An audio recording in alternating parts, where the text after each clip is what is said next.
Hey there, all you creepers and reapers. Welcome to another episode of the Femme Fatalities. I'm your co-hostess, Anna, and I am here with... Hey, Grieflings and Frightlings, it's Margaret. And oh, do we have a... I can't even think of anything creative to say about this movie. So Anna, please introduce what movie are we talking about today? Today we're going to take a little turn and we're actually going to delve into the world of supply chain management. That's right, we're talking about nothing other than Daybreakers. And we are talking about the human supply chain, particularly human blood. There are some triggers in this. I would say human farming, right? Mhm. So factory farming as well. Ethan Hawke, which I think he's great, but I did read an article recently that I don't know, there's some Ethan Hawke thing on the internet. I did not fall down the rabbit hole because I think he's a great actor. I think he's fine. Not like hey, fine, but I think he's absolutely fine. Um, there's a lot of economic depravity, socioeconomic hierarchies, um, abuse of power, but not just from those at the top. And we'll get into that in a little bit. Obviously, there's blood, drowning. If you have any sort of fear of drowning, that's certainly a theme as well. Anything else, Margaret? Suicide. There is Oh, suicide in this movie. Yeah. And like you said, bloody. But yeah, it's a lot for one movie to have. yeah, absolutely. And Yeah. it's very different. I would say that in terms of vampire films, I almost feel like in a sense this has inspired other films and shows um because of the capitalism and the supply and demand theme throughout the film.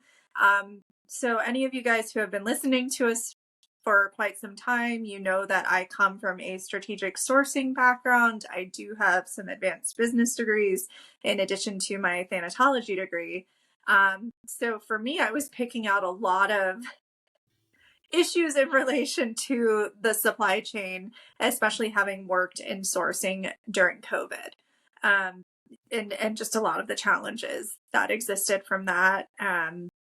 I think that there's a variety of characters. I personally feel that the characters are intentionally made to behave in a very human way in terms of many of the not so great characteristics that we humans have: jealousy, fear, anxiety, frustration, um, regret, bewilderment. What do you think, Margaret? I feel like first of all, you bring such a wonderful perspective to this movie that really, I think, is going to help listeners and viewers get a deeper understanding. And I agree with you. Like, these characters are very human. A lot of them can even seem relatable, as also the subject matter. Yes, this is about running out of a blood supply, and Mm-hmm. it can be so relatable to running out of a food supply and demand, how people get when they're think back to COVID, like the toilet paper crisis Mm-hmm. and how people acted. We can think about the movie Thanksgiving and that sense of Yeah. consumerism where people can be so ugly, like in Daybreakers when they're putting the blood in the coffee and the guy's like, Mm-hmm. this is only this percent and I want more. And the riot that ensues. Yeah. Ensues. That is very much something that happens with humans. So this just feels like between the have and the have nots. And in this case, the have nots are the humans who have now become a commodity. They are being farmed. They Mm-hmm. are now dying out. And the vampires are now forced with what happens to humans when we're overpopulated: disease and starvation. Absolutely. And I think that they're trying to find a solution to this issue.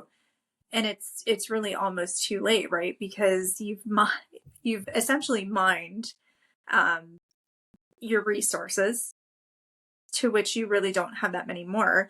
At this point, you can't regulate it because the actual resource you need is very difficult to find. And we see that a lot in a supply chain. So as Margaret said, whether it be food, building materials, um, even fashion items, there are so many different things, electro components.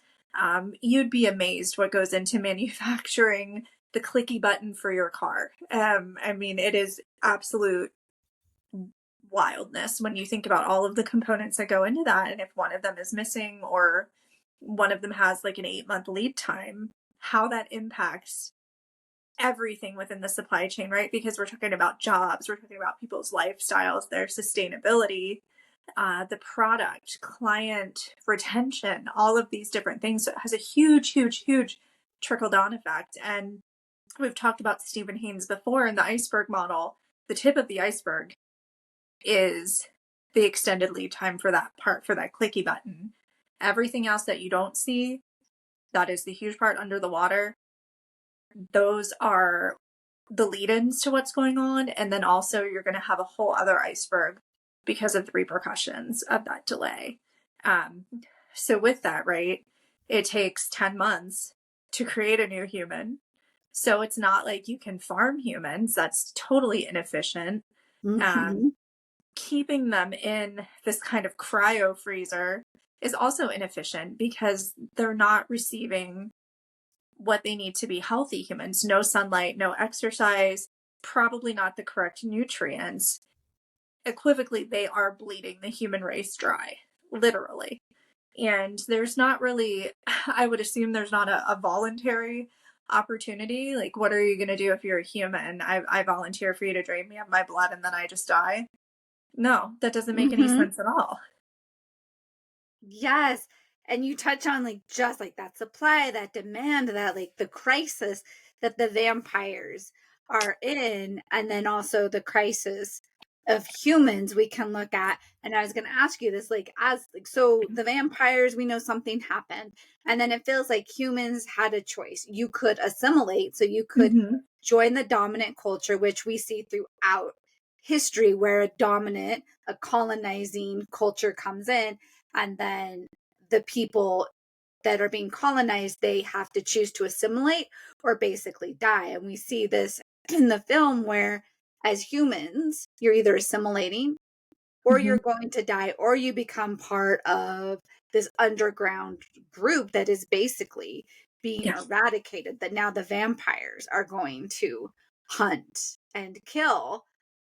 So, Anna, if you were part of this universe and it came to you, would you assimilate, or would you try to be part of the rebel group? Or do you feel like you would just be one of those? Because it almost gives the feeling, as you were talking about supply and demand, that a lot of humans didn't even get the choice, that they were just basically Mm-hmm. gathered up and put in the blood factory farm thing. Right. And to me that's what it seems like. I think that saying they were farmed is a very polite way of saying they were imprisoned. I I think I would definitely become part of the fully radicalized group. Um, the thing about that group too is they're not opposed to unity. And I think that is not assuming things in the film, right? You see like humans versus vampires, but like Ethan Hawke's character too, he's part of that group. He's a vamp. That senator that unfortunately he is a vampire, but he wants to Mhm. make it better as well. And I kept thinking to myself when I'm watching this movie, and not to be curt or anything, but I'm like, okay, let's talk about like humans genetically born female, right? So you have to have eggs for this to apply to. Between, let's just say, the ages of 15 and 45, right?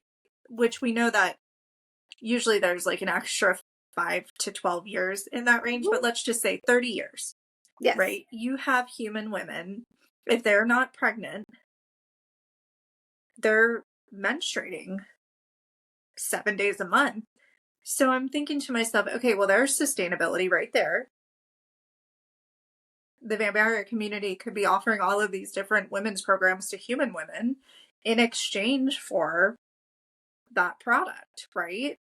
Um, and if this grosses you out, I'm sorry to listeners, but I'm just saying, like, if you think about it from a commodity sense, right? That is a commodity. It is blood. The other thing too, what's the average human age of consent? It's between 18 and 21, generally speaking. How long does the average human live? Okay, great. We, Vampires Incorporated, or whatever you want to call it, we will pay you X amount of dollars per year to harvest 1 pint of blood every 2 weeks. Mm-hmm. Right? So there were so many opportunities. And not only, what strikes me is the socioeconomics of the vampires themselves, right? You've got the Richies, and then you've got the guy begging on the corner getting harassed by the police in the first scene. So you have what we see in human society in Mm-hmm. Western culture.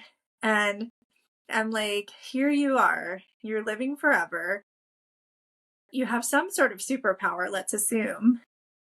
You could be doing all these really cool things, but you just want to create this messed up world to mirror what you did as a human. And I had not seen that before in a vampire film. Mm-hmm. And, once again, as someone who worked in the supply chain, to me, it never fails to disappoint in any structure, whether it be corporate, social, political.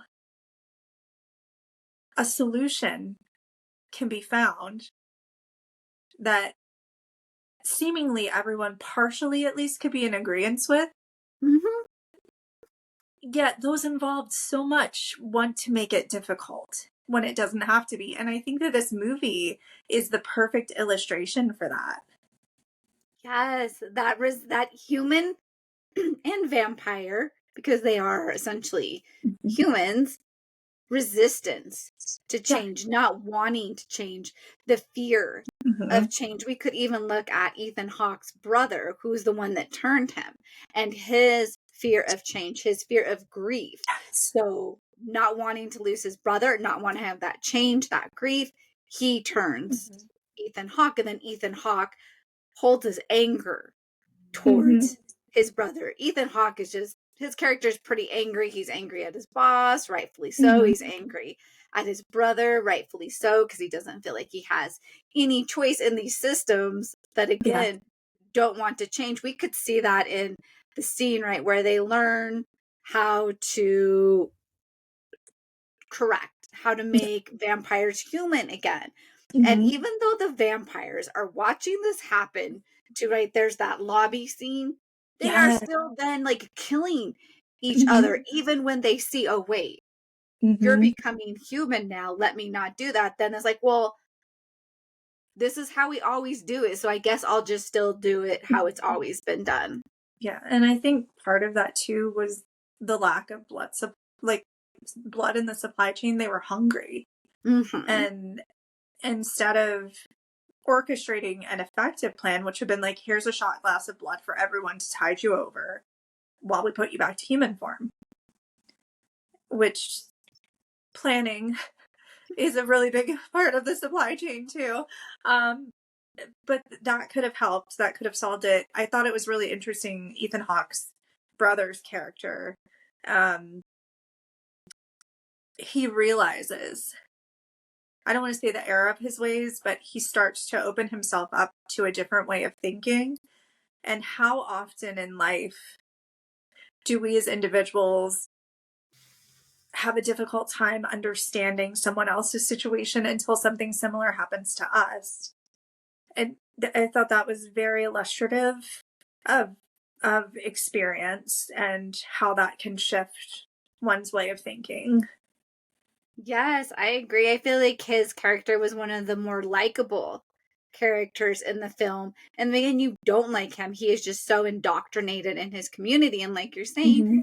how often does that happen, that we get indoctrinated in our ways through education, through our community, through our family, and then we go and have life experiences and they're like, oh, wait, or we meet somebody that shares an experience and then we start to say, oh, how I've been indoctrinated, that this is not the way, there's other ways. And I really appreciated his Mm-hmm. character arc because it felt so relatable outside of other characters that were just rigid, locked in their ways. Or then, like with Ethan Hawke's character, then he just becomes the hero, so he doesn't have as great character arc as his brother did. Absolutely. Yeah. And the one thing I do want to mention that I feel like deserves a minute or two is how awesome the cars are in this movie. Mm-hmm. Like I am a little bit of a gearhead, so like every new vehicle is just better and better and better. But also the idea of, you know, creating these vehicles that were accessible by vampires so they could drive during the day.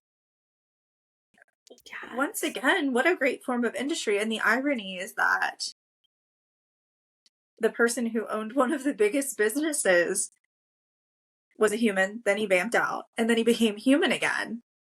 Yet he's able to produce these items, or at least he was formerly. Mm-hmm. And I thought that that was kind of enjoyable, because it does show again that even if we don't want to be part of it, sometimes by proxy, we're still part of the societal mass, right? Like, Yes. I don't want to be a vampire, but I made all these vehicles. I came up with this technology that's still being used. Ooh. And I really appreciate how you touch on too, like they are in this food crisis, the vamps are. Mm-hmm. And how, as vamps or humans, we are such creatures of comfort, and that ingrained capitalistic consumerism that is part of our United States culture, that they Yeah, have the cars, they have all of this and that, they put all these resources towards that and not towards how do we yeah, sustain ourselves. That is just, yeah, that's a current problem. yeah. It is. It's very mind-boggling, but it is definitely an issue that has been going on for years and years and years. The other thing, and correct me if I'm wrong, I don't recall any animals getting consumed for their blood in the film. And usually in vamp films, if you can't get a hold of a person, like, you know, a rat or a squirrel or something will do until you cat. And so that kind of stood out to me. The other thing is none of them had pets. Ooh, that is a really awesome observation. And I wonder, was that intentional for this film world? Was it just, or was that a food source that's already been eradicated? Like we don't Yeah. know, but that's, yeah, I love that observation. Mhm. Well, and the other thing too is if it is something where all animal life has been eradicated, or if there was some sort of virus that changed all these people to vamps or whatever happened, then once again, your human supply is deeply impacted, right? Because if there are no farm animals, you know, that's anyone who is, you know, ovo-lacto in some form, whether they're vegetarian or they're carnivorous, they're going to be missing a huge part of their diet. Also, you're not going to have manure, so how are you going to farm? And that could also be affecting the human supply. Ooh, yeah. I wonder. That's such, yeah. I love that observation. And I'm so curious too, is that part of why, like you also said earlier, like the humans that are being farmed are not getting Mm-hmm. what they need. They're not getting the sunlight, the exercise, the nutrients. Absolutely. Yeah. And then, of course, we have to talk about big corporate boss man and Mm-hmm. the relationship with the daughter. Yes. Yeah, that is, he's, it felt tragic, right? He really could have prevented what happened to her, and that he, and so often in life too, that mirrors where somebody, especially parents, think that they know what's best, and then they try to push that on their child. And here she refused to the end, Mm-hmm. and he causes her death by not letting her be who she wants to be, not accepting her, figuring, okay, I'm a vamp, you're human. How do we make this work again? Like the brother, I don't want to lose you. So I'm going to Mm-hmm. force you to become something or someone that you don't want to be, so I don't have to be uncomfortable. Yeah. And the reason he gave in the movie that he vamped out was because he was ill. So he would Mm-hmm. rather her have a father as a vampire forever than watch him deteriorate and die. And you're right, it is very bittersweet, right? Because it seems very sincere and heartfelt. But then later on in the movie, it's quite the opposite. It's very different and putting her in a terrible situation to which she loses first her human life and then, her undead vampire life. Yes. And again, that, like, not wanting her to go through that, not wanting her to grieve. Grief is part of life. It almost feels Mhm. like the people in this movie, because they're so grief avoidant, are then causing traumatic grief. I don't want you to watch me die, so you'll watch me die violently, or I'm going to die violently, because vampires do not have non-violent deaths. Definitely. Well, and I think too that this whole kind of feeding into that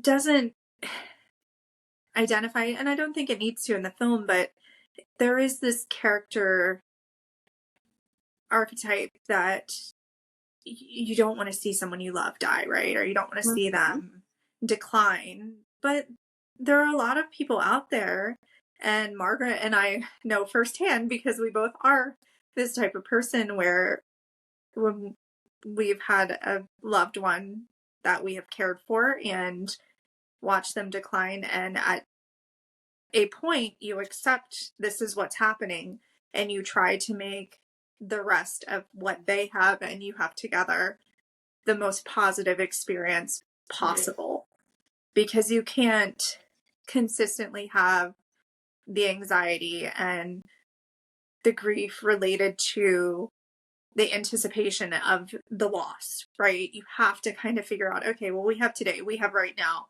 What can we do to celebrate this moment and engage in this moment, even if the person feels awful and they don't want to do anything?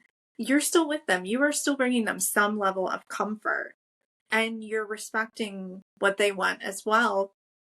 Anyone out there who's listening, if you are a caregiver, if you've been a caregiver, please take pride in that, because it does take a special person to take care of a family member, a friend, someone in your life that you love dearly, and kind of experience the caregiver experience.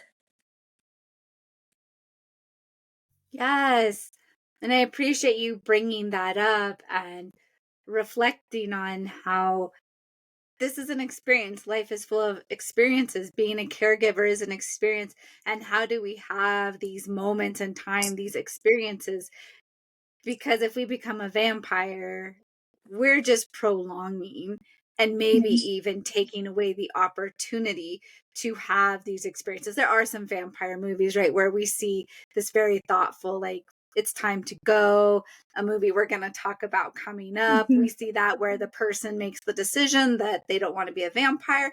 And so they actually have these moments before death, which is part of life. We can try to prolong it as long as we want. There are still Mhm. things that are going to happen. Grief is inevitable. If you're a caregiver or just love somebody who's dying, how do you have these moments with them? And it looks different to everyone. What it looks like to you may not be what it looks like to Margaret or to me, but that's okay.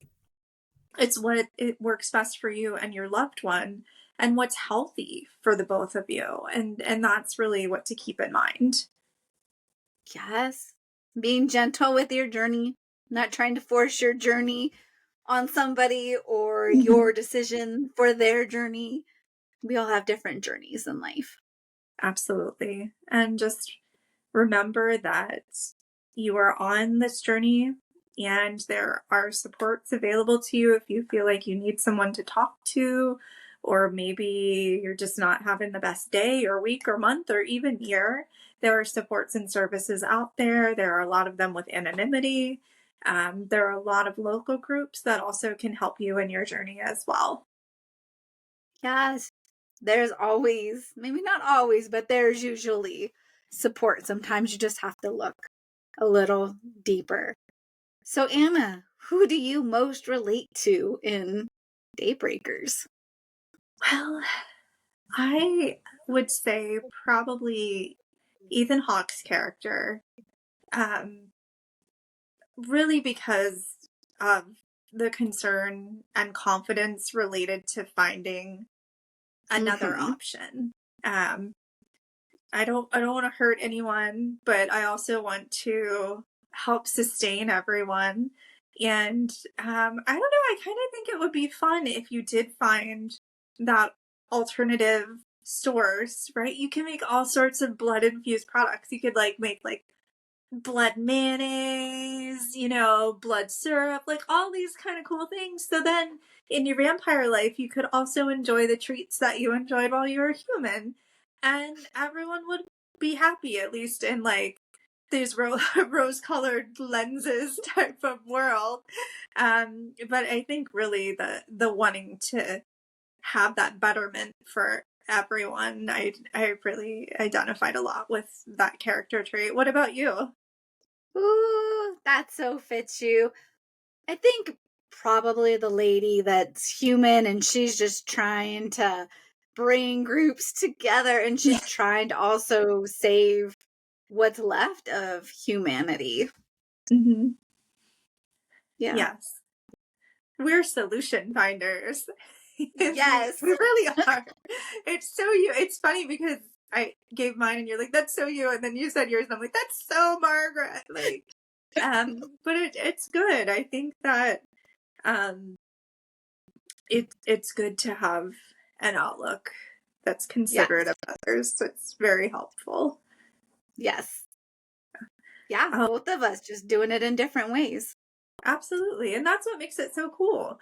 Now, Mm-hmm. if you were living in this daybreaker world, two questions. What type of car would you drive? And would you be a 1 tablespoon of blood in your coffee type of person or 2 tablespoons? Oh, great question. I have to have what's his face's car, the vamp back to human against that William Defoe. Is that who that Mm-hmm. is? Who plays that? Yeah. I want his car. He's got such an awesome, great car. I want his car. And of course, I'm a 2 tablespoons of blood in my coffee kind of person. Who are you? What about you? Which car and how much blood? Right? So I think I would probably I would also want the Camaro. Like, obviously, I'm a Chevy gal. If you don't like Chevys, please don't cancel me. Um, other cars are great too, but I think either the Camaro or if I could have my way, a fully restored El Camino vamped out would be great too.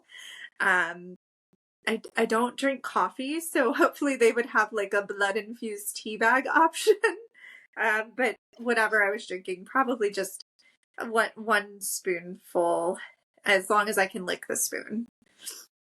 Ooh, yes. So that constitutes our vampy diet. Yes. Yeah, but do you remember the old Hershey syrup cans that you would like take the lid off? I'm like, really, if they did develop some sort of blood technology and they could can blood, I bet it would be like that. Ooh, yeah, I bet you're right for sure. Mm-hmm. Or like just like the Campbell's soup. Yeah, Yeah. condensed blood. Add Yes. water. Add some tears or sweat. Yeah, exactly. Heat to 98.6 degrees and enjoy. Yes. Well, listeners, if you have any ideas for coagulated food goods, let us know. If What type of cereal would you like? You know, blood dusted flakes or something like that? Definitely let us know. Also, if you have any vampire films that you have in mind that are different and more interesting takes that also have commentary on Western society or other societies, please let us know. It would be fun for us to explore those universes as well. And I Mm-hmm. think at this point, we got to kind of crawl into the coffins and have a little bruja brew and rest up till our next episode. Yes. Don't forget to like, subscribe, follow, comment. Thank you for listening and watching. Until next time, bye. Bye.